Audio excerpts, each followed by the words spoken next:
The Listen Your Way Friday night postgame scoreboard show continues here at Beef O Brady's, brought to you by Andine Chevrolet, Graves Insurance Group, Coal Mountain Flowers, Bobby Amos Waterworks, Talent Brothers Auto Parts, and Mission Support Amos. Well, we want to thank everybody for coming out here to the live show and for watching live online at listenyourway.com. Right now we have on the phone with us West Forsyth Wolverines head coach Frank Hepler. He is on the phone. The Wolverines had a win, a 41-7 win over Chestatee. And let's get this turned up here. Coach Hepler, how are you doing tonight? I'm doing great. Thank you. Well, congratulations on the big win, 41-7. You get the win over Chestatee. You guys both went into the matchup with identical records, and you came out the victor. Congratulations. I appreciate that. Yeah, we both went in 4-4, and we played real well tonight. We had a very tough loss last week against a very good Flowery Branch team, and it took a lot this week to get the guys going. But I tell you, I was really proud of our administration, our teachers, and our school, the kids in the school, because everybody really, pumped the kids up all week about, hey, tough loss. I know you can do it. I know you can bounce back. And the kids fed off that all week. And real credit again, like I said, to our administration and our faculty and our kids. So we're happy that we could bring a win home tonight, for them and all the support that they gave us last week, even after a tough loss. Well, Coach, just kind of walk us through the scoring a little bit. You put a lot of points on the board. How did it start out for you? Well, we got behind 7-0 actually, and they took the ball down and drove it. They've got some pretty good kids on offense, and they broke a long run and got down inside our 10 and then ended up scoring. So we answered, though. Ben Emmert right away answered with about a 60-yard touchdown run. And then from there, Ben had quite a few long runs again tonight.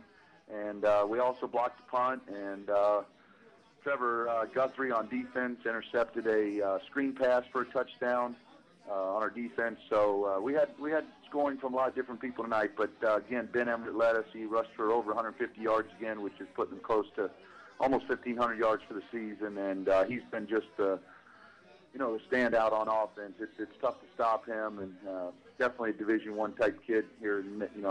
Next year you'll probably see him on Saturday somewhere in the Division I level. Well, absolutely. We look forward to that, Coach. Who are some other of your players that stood out tonight? Well, our offense line did an awesome job up front. Bobby Quinn and Taylor Rowland did a good job of blocking tonight. They opened up some huge holes for Ben. Blake Roberts, our halfback, and Tyler Lott, who's been injured. Tyler's been injured for about 3 weeks. Tyler came in and rushed for about 70 yards and a touchdown. So it was good to have him back. And so his backs did a real good job. And like I said, on defense, Chris Rebessa, defensive end, had some really big tackles for us for loss. And then Trevor Guthrie had an interception. He was our defensive player of the game. Trey Rude made some real nice tackles. And then Garrett and Justin Antolik did a good job at inside linebacker. And, Coach, you mentioned Trey Rude. Just what an incredible story. Just how was Trey doing? We've heard so much about him. How was he doing tonight?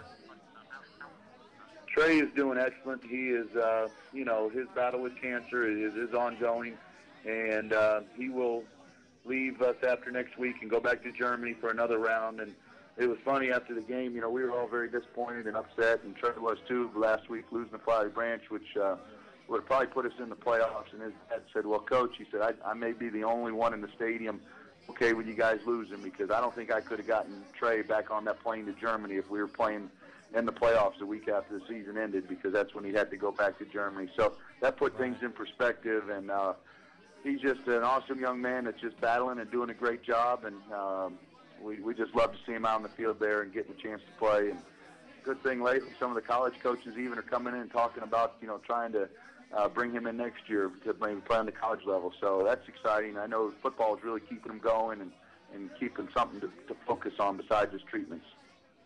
Well, that's great, Coach. We will continue to follow Trey's story, even after football season, I know. And as for the team, as for the Wolverines, go ahead, sir. Yeah, I'm sorry. I was going to say, we've had some fundraisers for Trey. We did a pancake breakfast earlier. There was a huge golf tournament at Atlanta Country Club. And on December the 5th, we're going to have a holiday festival for Trey at West Forsyth High School. We're going to play some flag football, and there's going to be some bake sales and some things going on in the stadium. So December 5th, I'll probably get with you, Travis, and see if we can get the word out about that. It's going to be open to all schools and all different ages to play flag football and raise some money for Trey. So anybody listening out there, Helping Hands Ministry is who we are donating the money to in the name of Trey, and we'll get more information out to the middle school coaches and high school coaches around the area about that little flag football tournament coming up. Great. We'll follow that as that date gets closer, and we'll definitely help you to promote that and publicize that. Okay. Thank you very much. Yes, sir. Next week, it's the last date on the schedule, and the Wolverines close it out on the road at West Hall. What do you expect, West Hall? Well, last week of the season, both teams are out of the playoffs. I'm sure it's going to be a lot of pride, just going out and seeing, who can finish the season on a positive note. I know West Hall has some really great athletes. They've got a huge quarterback over there. That's going to be tough for us to get after. So we're going to try to do the best we can and stay healthy through the week of practice and give them the best shot that we possibly can and try to end on a positive note. All right, Coach Frank Hepler with the West Forsyth Wolverines, thank you so much for talking with us tonight. Congratulations on the win, and we'll talk with you again next week. Okay, thank you very much. Have a great night. Thank you, Coach. You too. Congratulations. That was Coach Frank Hepler with the West Forsyth Wolverines coming away with a 41-7, a dominant 41-7 win over Chastity at home. All right, stay tuned. More to come here at the Listen Your Way Friday night scoreboard show here at Beef O Brady's. More music, more scores, more live interviews. We're going to be talking with Hugh Dixon from the Georgia Buccaneers. They're having tryouts. And you know what? If you're a former player, it's your chance. You can get back on the gridiron. Hugh's going to tell you how. We'll talk with him a little bit later. So stay tuned. More to come here at listenyourway.com.